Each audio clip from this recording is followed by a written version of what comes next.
It's an urgent alert. I'm your host, Steve Van Metre, and thanks for joining me today. In our lead story today, the government is in crisis mode as this just went to zero. I'm going to show you what happened on Friday and why this is only the first of what is going to be many bank failures this year as we look at the underlying causes, which is why I am warning you now to get out now before it's too late. I'm going to show you exactly what you need to do, because when we look at some of the brand new data we just got, you're going to see that the banking system is going to be under a massive amount of stress in the near-term future because the economy is getting far worse than even most people think. Now let's head over to the Wall Street Journal, where we picked today's story up with a headline: as regulators seize troubled Philadelphia bank, Republic First. And this doesn't make absolutely any sense that this should be happening, because we've heard from the Federal Reserve that they've opened the discount window to, well, everybody. This is, if you have liquidity problems, come to us, we'll loan you the money. Yet that isn't what happened at all. As we see, regulators seize the troubled Philadelphia bank, Republic First Bancorp, and sold it to fellow regional lender Fullerton Financial, the fourth highest profile bank failure since last spring, and now marking the first bank failure of 2024. Now you're going to watch this get swept under the rug very quickly, because nobody wants to see what's really going on in the banking system, but I'm going to show you why it's only going to get much worse. The bank was closed by the Pennsylvania state regulator on Friday and sold after auction run by the FDIC, confirming an earlier report, as First Republic faced some of the same problems as the three regional banks that failed last year. And this is important. I want you to remember, there's noting paper losses on bonds that lost value as interest rates rose, and high proportions, and this is the key, uninsured deposits that can quickly flee. And you can't blame depositors if you've got too much money at a bank right now and you're starting to see the return of bank failures. Well, that's an indication, as we noted, to get your money out before it's too late. And regulators have been prepared to seize First Republic First late last year, and that is before the bank announced it reached a deal with investors to shore up its balance sheet. And after that deal collapsed this March, the FDIC resumed efforts to seize and sell the bank. Again, you'll note here, there's no mention of the Federal Reserve in this place, why the bank is not going to the discount window, why they're not getting cash. Instead, they just go into a situation where they're going insolvent, looking for a bailout, and when they didn't get it, the FDIC just runs to the absolute rescue here. But regional banks still are on shaky ground, and this is really important to understand. 2 years of higher rates have forced them to pay more interest on deposits, which is increasingly eaten into profits. So what happened here is banks were sitting on low interest bearing assets, and they were building deposits. Now those deposits were starting to leave because the Fed was raising rates. That was a huge problem. So the banks have been forced to take a loss just to try to keep these deposits. This is terrible business, and this is one of the big issues facing a lot of the small and mid-sized regional banks, because it'll be harder for them to absorb the cost of potentially stricter regulatory requirements and technology updates compared with mega banks like JP Morgan Chase. And some hold high concentration of loans on offices and other commercial real estate that are under pressure. So we're starting to get a glimpse of why they're not running to the Fed. Is because they were not in a position that borrowing money from the Fed would have actually improved the situation. And then we're facing what is going to be the next big tidal wave of what's going to lead to a lot of bank failures, and that is commercial real estate. We're seeing that here in the note here, that is under pressure, and that is where a lot of small and mid-sized regional banks hold a lot of assets. And again, we look at the problem here, and it has everything to do with the Fed, and what we see is this rapid rise in short-term rates that really was devastating to the banks in a big way.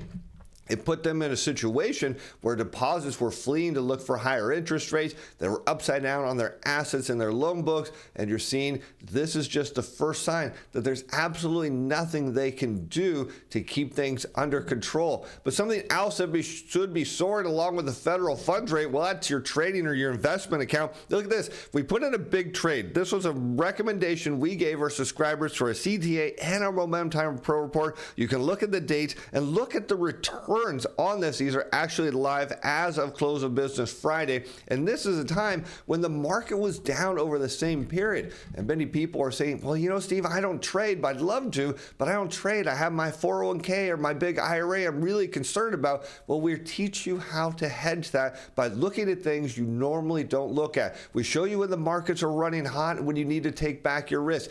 Do you think this is a dip to buy? Well, our subscribers know, because not only do we give you a report that looks at the machine positioning, which drives big short-term swings in the market, but one thing we do that's different is we run a historical overlay. We give you the report. We show you the moves off the bottom, so that way you know how to trade ahead of the machines. And that's the key. If you can front run them getting in, you make money, and get out before they sell. And we even include videos to help you actually with your managing your money. And if you're a technical trader, you'll find out that you're getting in late, getting out early, and jumping all over the place. That's difficult, but we take all those signals, aggregate them together, run an overlay, give you videos, show you how to trade this, and even today in our video, give some of our subscribers tips on how to manage their 401ks with one of our signals. This is important because you don't want to be like these banks and be sitting on massive unrealized losses. And here's what you can see is if you go to those links in the description below, all my buddies, they either charge you, they only give you 7 days, or they charge you 50% for the first month. We give you a whole month free. Why? Because we're convinced if you see it, we put out a ton of trade signals over the last 3 days,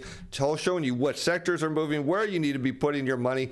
What you find out is these banks are in serious trouble. And when they see money leaving, and this is a problem, what they want to do is sell assets to get cash. The problem is they can't. They're upside down. And what you're seeing is their balance sheets are in red. They're in not just a little bit, but they are in the red in a big way. And this is dangerous, not just their assets, of their loan book. So when you start to understand that banks were losing money on deposits, which they desperately need to originate new loans, well, when things start to get serious, borrowing more money from the Fed doesn't fix it. Now, many people say there's no way the Fed will go back to zero ever again in their lifetime. But when you look at these unrealized losses that are going to take years and years and years to get cleaned up, well, what that means is when the next crisis hits, the only way to save the banks is to take rates back to zero.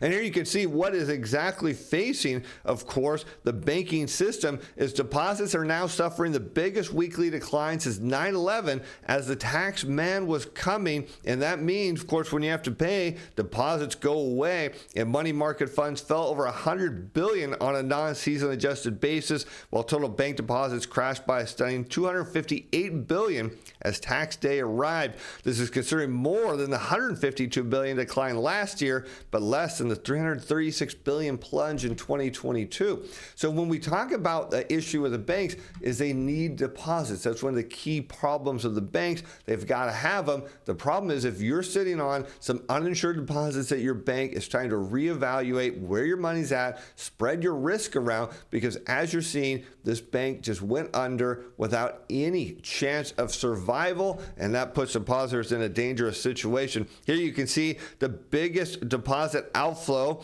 This deposits dropped $133 billion, the biggest weekly plunge since 9/11. And excluding foreign deposits, domestic bank deposits plunged both on a seasonally adjusted and non-seasonally adjusted basis. This is the largest weekly drop in seasonally adjusted deposits, again, since 9/11, and the largest non-seasonally since April of 2022. So not only are we seeing deposits flee back to the government coffers, but we're also at a time when the banking system is destroying money. So there's going to be less and less money in the system. And so when banks start to run into trouble, the first thing they're going to do is look for a bailout, find some new investors to hopefully inject capital. When they can't find it, I'm not going to turn to the Fed because the Fed doesn't offer them anything. The issue is what we're going to see is commercial real estate starts to find problems, and we see deposits continue to go and money drained from the system. This is just going to be the first of many banks this year, as Republic First had for months struggled to stay afloat. So this was something that was well known by the regulators, and yet again, there's no mention of the Fed here. Around half of its deposits were uninsured at the end of last year, and this is dangerous. Again, my warning to you. If you have uninsured deposits, do something about them right now. Because if we look to the Fed, they have this thing called the discount window. And what it is, it's a lending to depository institutions that plays an important role in supporting the liquidity and stability of the banking system and the effective implementation, that is, of monetary policy by providing ready access to funding. The discount window helps depository institutions manage their liquidity risk efficiently and avoid actions that have negative consequences from their customers, such as withdrawing credit during times of market stress. And yet, what do we see here? There isn't any evidence of market stress at all. All we saw was deposits flying out due to tax season and a bank fail. They could have turned to the Fed, but they didn't, because it was the easier answer just to let the thing go and solve it. Let the FDIC come in, auction them off, and deal with it later. Because as we talk about the problem the banking system faces and why it's going to get worse, it's not just a commercial real estate issue. Because when banks originate new loans, they create money. When banks are in contraction on their lending book, money is destroyed. So as you pay a loan back, the deposit or the principal value of that loan is paid off and destroyed from the system. When you pay off a lump sum, it's destroyed from the system. That's how the commercial banking system works. And looking on a weekly basis, now shown on a year-over-year rate of change, commercial industrial loans remains in contraction, very mildly at 1%, but it continues to contract 1% roughly year over year, week after week after week, meaning money is destroyed at a time when we can note that banks are desperate for money in a big way. And that brings us back to one of our old friends, New York Community Bank, as investors await new CEO's vision as the credit questions linger. So when we talk about more banks having trouble, look at this. Reducing the bank's commercial real estate concentration may take a circuitous route. This, given the discount such loans would trade at due to high interest rates, it would likely make sense for the bank to offload other loans in the current environment. And that's my point. Due to all these unrealized losses, the banks can't sell these loans. What would be the point? They're already losing money on deposits. They would take a huge hit offloading these assets. They can't do it. Again, you come back to why during the next banking crisis, the Fed goes back to zero. You can go right back to the pandemic, look at all the loans the banks took at ultra low interest rates. They're all upside down with them, courtesy of the Fed. There's only one solution.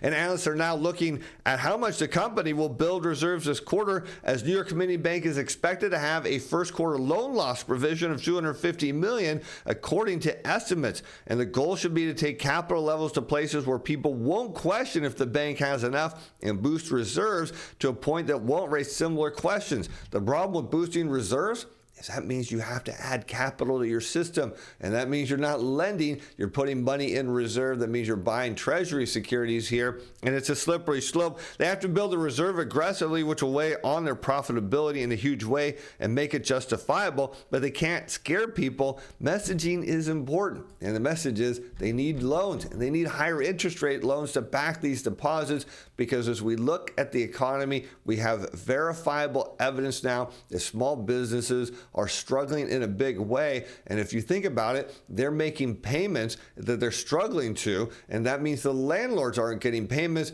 But who's the key here is those commercial real estate properties? Well, they're backed by the banks. As U.S. small business rent delinquencies rise to a 3-year high, this from a recent small business rent report from Alignable, which provides an online networking platform for owners, found that 43% of small businesses, that's a huge number, were unable to pay their rent in full due to economic headwinds. That's the highest rent delinquency since March of 2021. So here you see that small businesses are behind on their rent. Now that could also mean they're behind on other payments. As we know, the delinquency rate on loans is rising, another issue for the banks that they will face. But think about this, if they're delinquent, that means the landlords are delinquent on their rent payments or loan payments to the banks, puts those loans in delinquency. You see the slippery slope here. It's getting pretty dangerous.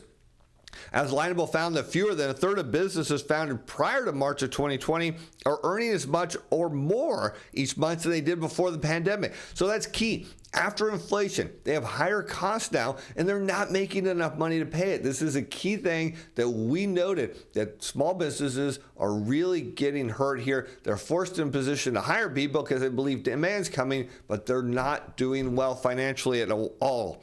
And among firms founded after the pandemic, 60% are making less than they did a year ago, meaning the economy is indeed slowing down here, and not in a good way.